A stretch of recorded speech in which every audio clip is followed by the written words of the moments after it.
Jafandul tumaya bodi la ñaanal iyo yaay nakareru dara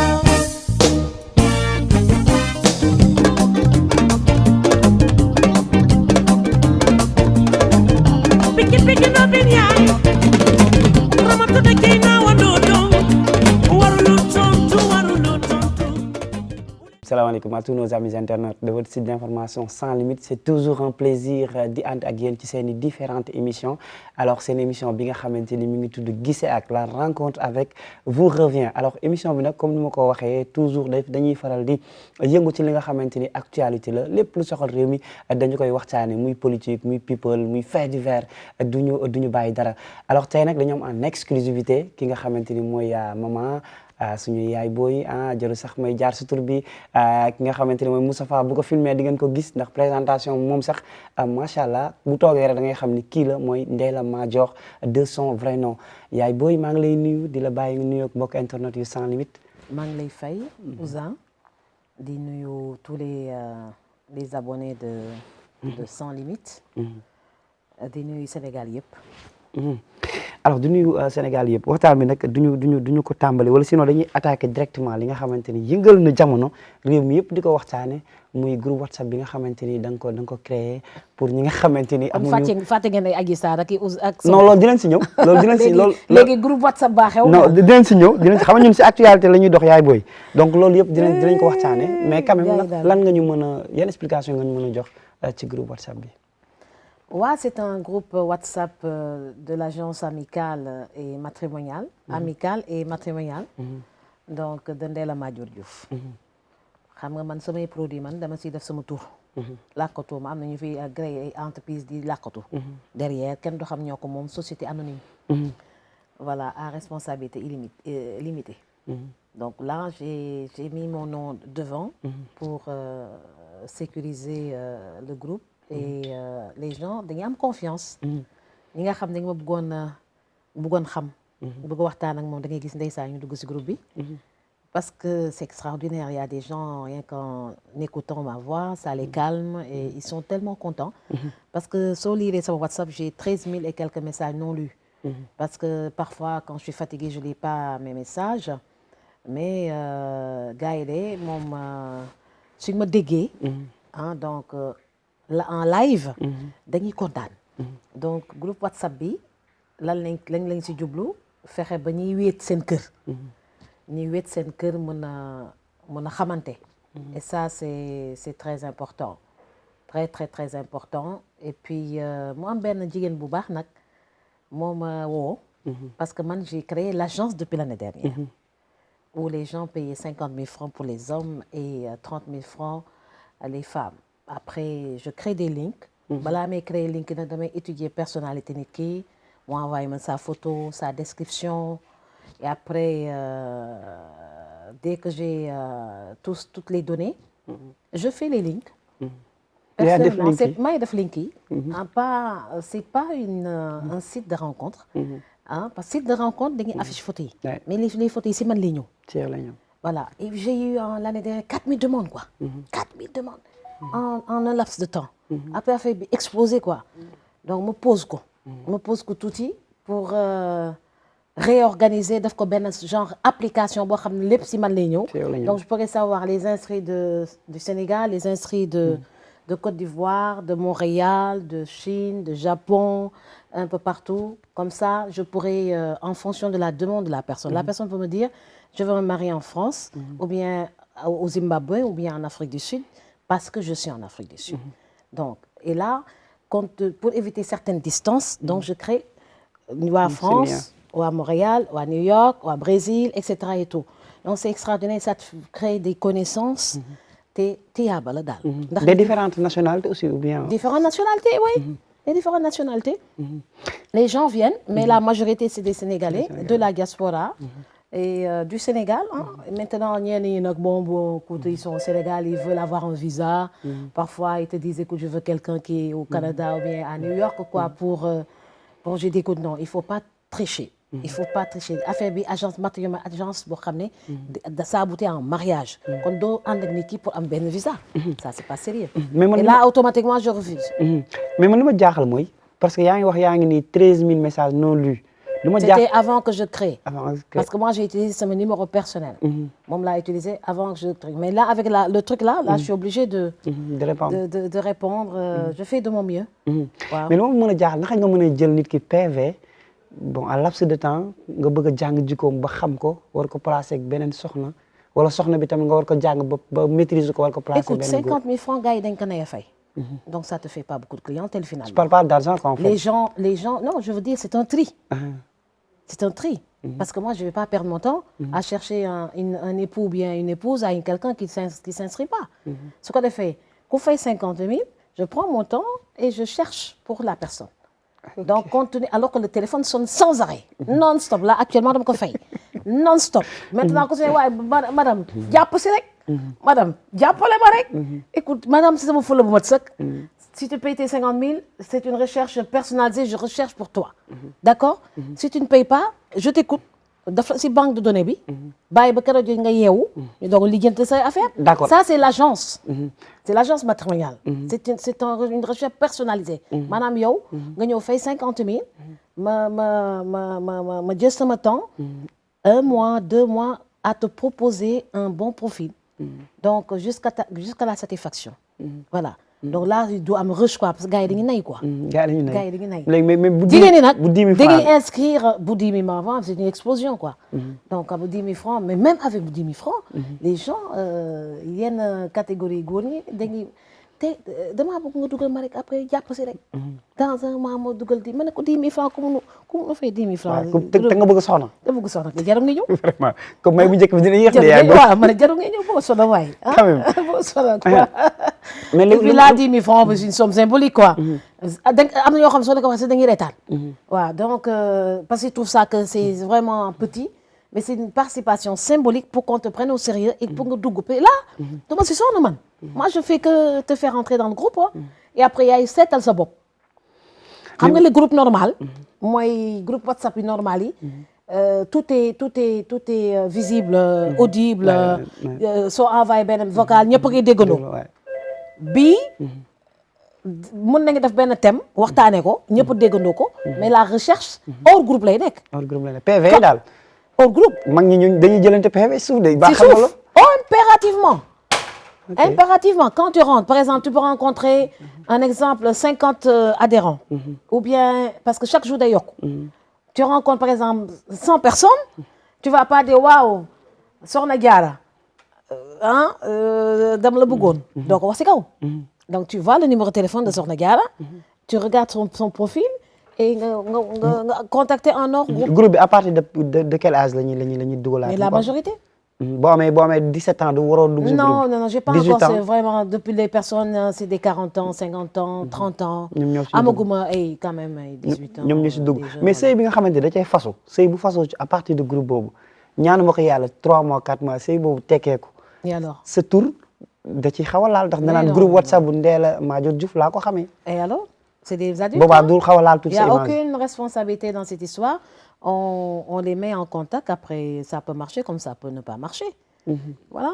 mais dealer yi mën nañ ci laxasu. xam nga Sénégal dafa bëri ñoo xam ne c'est pourquoi j'ai des modérateurs. J'ai des modérateurs qui contrôlent s'il y a des dérapages et puis on les sort du groupe automatiquement. am góor ñoo xam dañuy wër jigéen bu am xaalis sa jigéen bu am xaalis mën na fa nekk am jigéen ñoo xam dañuy wër góor bu am xaalis ay personnalité ñoo fi nekk. ñoom maanaam.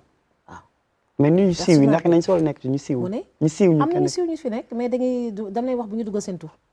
c'est des pseudos et puis voilà quoi. d'accord mais soo tuddee Ndella Madior doone man maay Ndella Madior da ngay ne Awa Ndiaye laa tuddee. mais am na ñu si gisee am na ñu ko interpréter neneen wala ñu ko gisee gis bu xaw a ñaaw jàpp ni day ëffal nit ñi quoi en fait da leen di day ëffal xale yi daal parce que loolu c'est pas ñenn ñi daal xaw nañu ko ñaawul en quelque sorte. ñu ko ñaawlu ñoo xam na ngi dem na ngi jublu si lu rafet rek. yow daal lu baax moo la si teree jóg moo si groupe au contraire il y a certains marabouts qui m'ont félicité hein parce que ñoo xam ni ngi nekk seen kër te amuñu comment il s'appelle encore amuñu borom kër Donc, tu fais un groupe WhatsApp d'agence amicale et matrimoniale. Après, on fait des séances des soirées dansantes. On fait des soirées, des concerts. On fait des sorties. Je les amène à Ngor, à Gorée, Nicoraté, à Saly, à Simal. Découvrir le Sénégal. C'est des sorties, des excursions africaines, européennes et américaines. ba xam nga ne bu ñu paree fii man groupe bi da mooy dugal de man ak sama cameraman yi n'est-ce pas alors bu ñu gën a avancer un peu di ñu waxtaane actualité parce que du si ñàkk quand même ndax ñëpp xam nañu da ngay faral di joxe say analyse yi par rapport ak réew mi ni muy doxee ak li nga xamante ni mooy politique bi alors gis nañ ne Ousmane Sonko bi mu récemment def sortie bi jël polémique gis nga ne waa Benno Bokk Yaakaar ñëw répliquer à travers ki nga xamante ni mooy Mimi Touré bon noo gisee daal kii boobu noonu jaxasoo boobu ak pëccëxoo boobu. balaa may dugg si loolu daal dinaa groupe bi 77 612 39 69. ñi nga xam da nga nekk à l'étranger c'est l'indicatif 00 221 77 612 39 69. foofu la ñuy jaar. wax ak man directement. et puis ma wax leen conditions yi. et après je l'ai mis dans dama leen di dugal si groupe bi. et après wax leen di leen ñaax nag. que affaire bi dootum gel. dootum far. Donc, par d'agence matrimoniale, il faut que les gens soient civilisés, quoi. Donc, matrimonial, c'est matrimonial, quoi. C'est pour avoir une relation sérieuse ou bien amicale. Voilà. Donc, c'est pourquoi on fait des sorties pour se connaître et tout. Et puis, dafa am ñoo xam ne kilifa yi fi nekk dañu am fulla de. Ils vont pas se laisser aborder par des minettes et des gabins. Écoute là, donc tu as ton téléphone. S'il y a quelqu'un qui te dérange, tu bloques la personne. Donc, il y a aucun risque, quoi. Voilà, les modérateurs peuvent bloquer, mais la personne concernée, su fekkee ni ki da nga aborder te intéressé ko da lay bloquer. xaalis bi fan lay dugg. maanaam. xaalis bi quoi xaalis bi bu ñu lay envoyé pour mu xaalis bi après si lan lay dem quoi. da nga ko dugalaat ci groupe bi wala xaalis pour Ndella Madior ko moom yow yaa ko moom. J'en fais ce que je veux, c'est mon idée non. J'en fais su ma neexee may ko su ma neexee def lu ma neex. sama yaay ji dama ko bëgg. su ma neexee may la su ma neexee def action sociale. ana Adji Sarr ana Sonko. waaw mbir mi ak daal écoute j'en ai marre waaw j'en parle même pas parce que moi c'est la même. J'en parle même pas parce que mu affaire bi dafa mujj soof. ana Adji Sarr jàppal Sonko. doyen des juges aussi dafa mujj soof. ubbi na en fait convoqué na ko d'ailleurs sax ki nga xamante ni moom mooy. la soxna waa mardi pour mettre un terme à ma jàpp nga ni procès bi dina continuer dinañ ko. loo gis lu ko tàmbali rek dina terminer. voilà enfin d'ailleurs. et après on passe à autre chose quoi. am na ñu naan Ndella Madior dafa bëgg a dem yeewu askan bi loolu da nga koy dëggal wala. lan mooy dafa bëgg a dem yeewu askan bi. dafa bëgg a fekk ñoom Sonko. moi je suis comment ça s'appelle encore mercredi passé. mercredi passé wax naa Walfadjri. man maa def petit déj.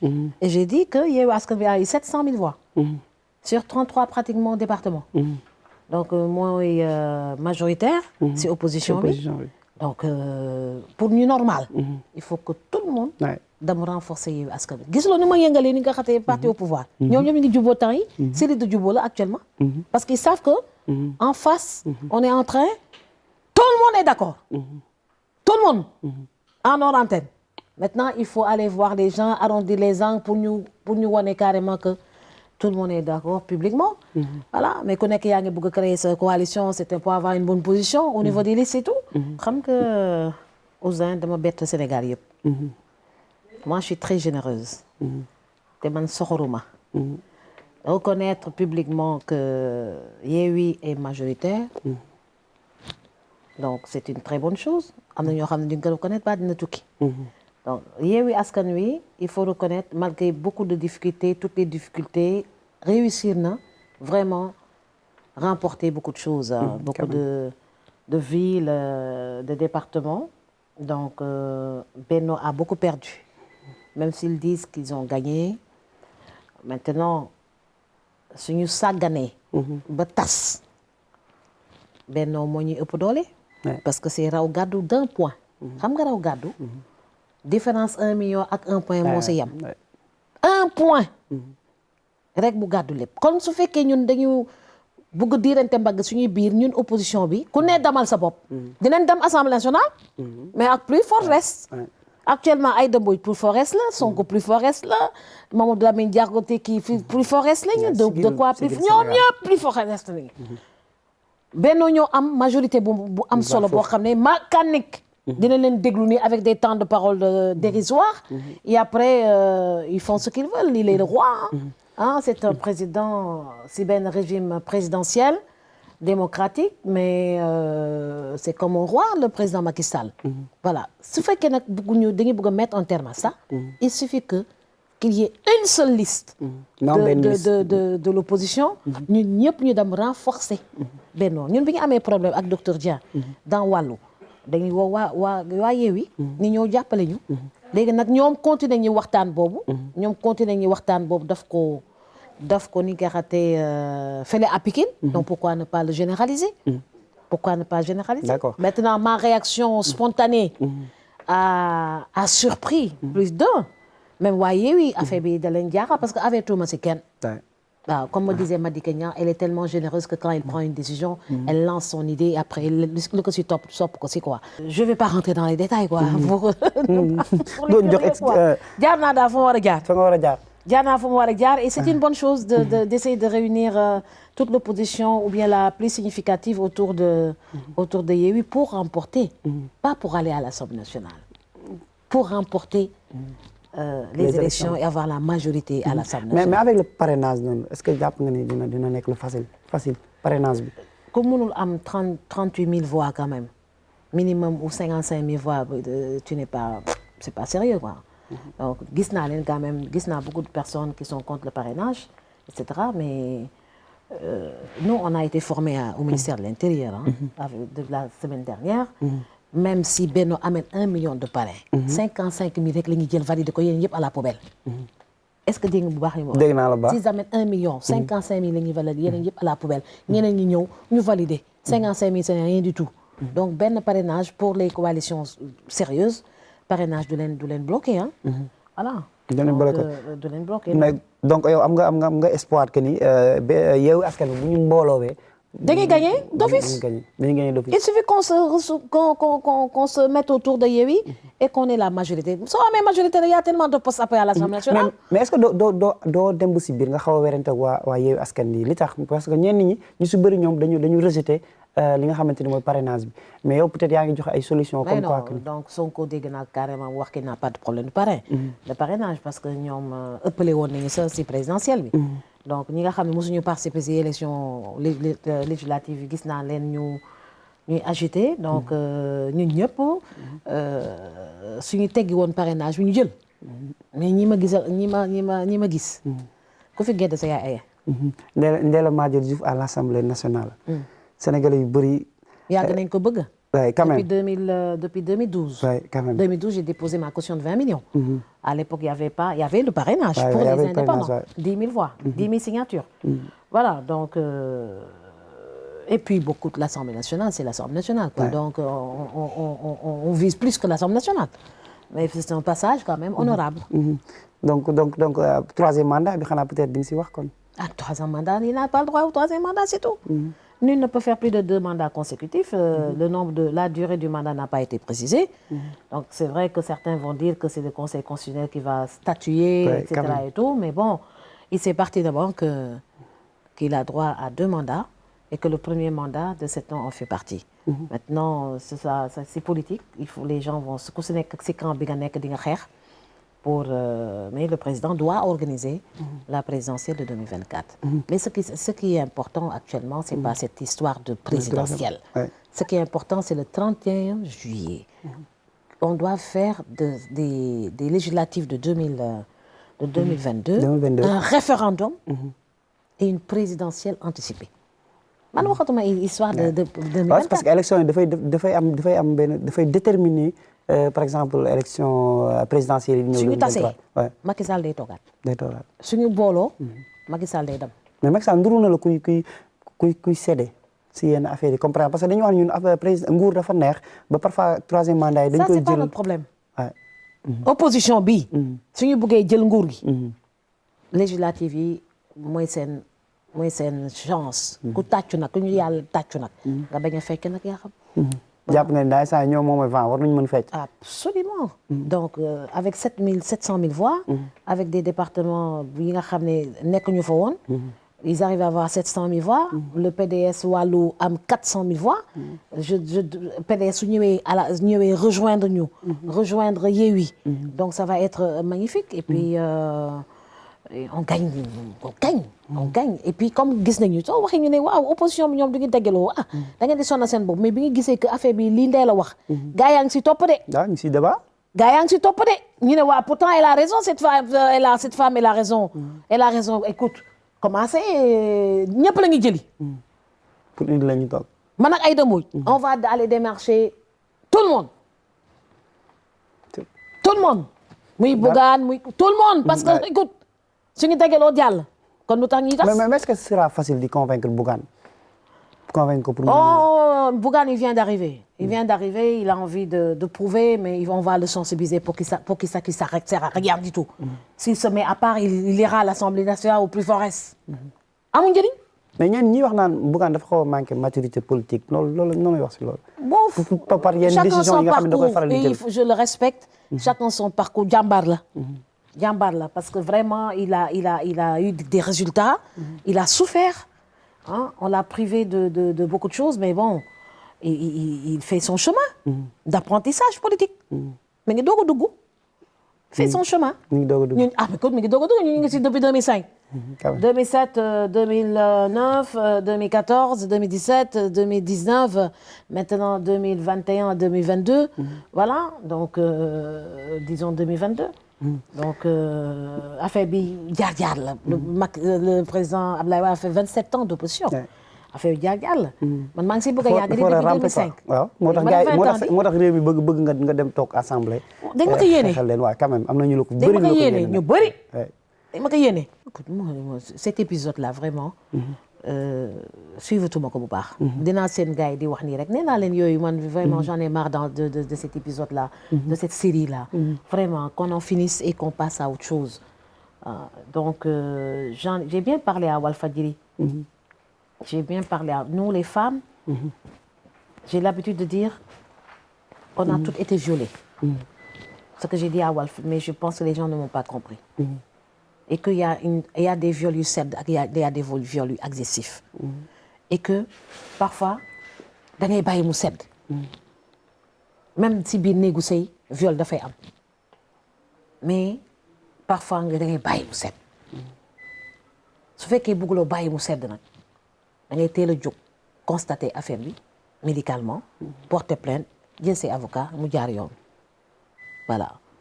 voilà donc pour ce problème-ci li ma leen di ñaan mooy ñu bàyyi mu sedd ah bon oui parce qu'on en a marre d'entendre tout ça moi au départ depuis le début ce que j'ai dit s'il y a un enfant non reconnu ma jóg mais s'il y a pas d'enfant on ne voit pas d'enfant mais dafa ëmb Adji Sarr paraît-il que dafa ëmb la ñu wax ñu ngi si 15 mois oui tu délire quoi xam nañu que grossesse 9 mois rek lay def quoi amul benn grossesse bu am 11 mois il y a des grossesses qui yi dem ba 11 mois voilà donc mais grossesse 15 mois moom si être humain amagul si daal da nga bëgg ñu bàyyi mu sedd daal pour le bénéfice de qui parce qu'on en a marre ça fait 1 an que cette affaire bi ñu ko war a régler du tey kon mënuñu ñëw fii 1 an après ñu bëgg encore rebelote et cetera dañuy dem ñaata viol lañ fi gérer au tribunal bëri na donc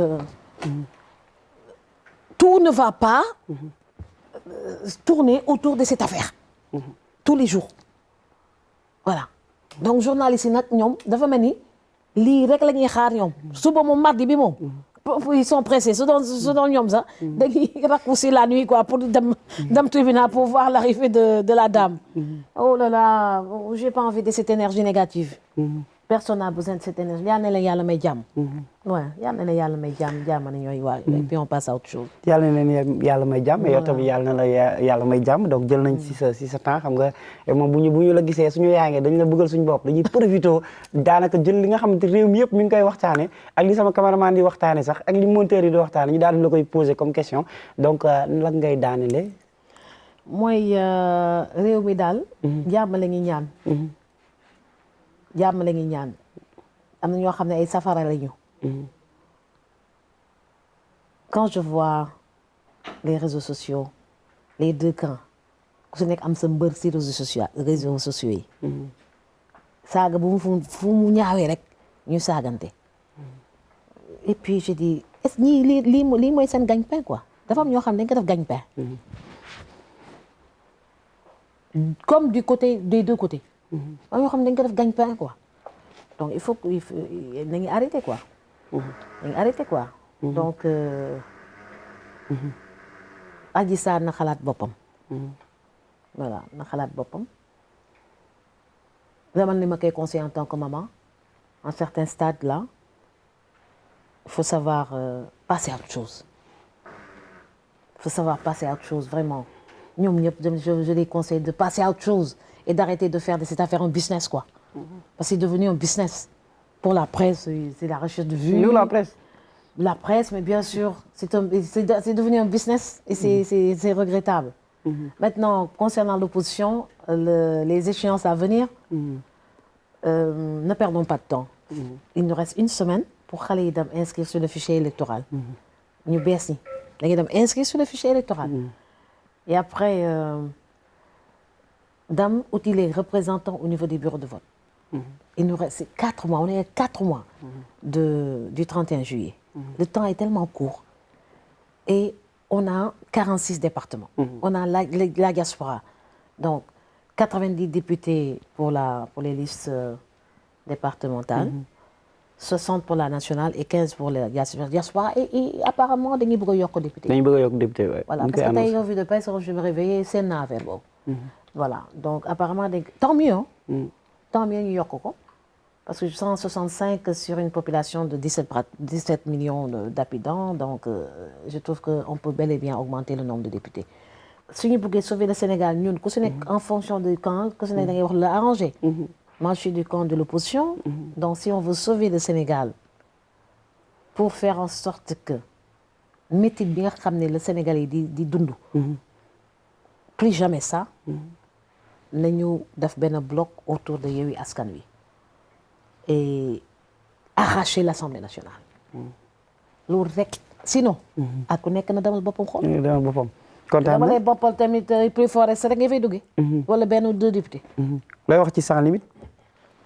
waaw Sans Limites ñu ngi c'est une nouvelle génération de journalistes. Des journalistes digitaux. qui sont extrêmement rapides. L'État gagnerait à les encadrer, à renforcer l'accompagnement. Ce que fait des contribuer à la démocratie. Des contribuer à la démocratie. Parce que le secteur de l'audiovisuel crée beaucoup d'emplois. Crée beaucoup d'emplois, mais jàppalewuñu quoi. Jàppalewuñu le secteur de l'audiovisuel, la télévision. Et les télécommunications qui créent beaucoup d'emplois. Et c'est dommage qu'on laisse pratiquement beaucoup d'argent aller à la France. Jafandul tumaya boti la ñaanal iyo yaay xareru dara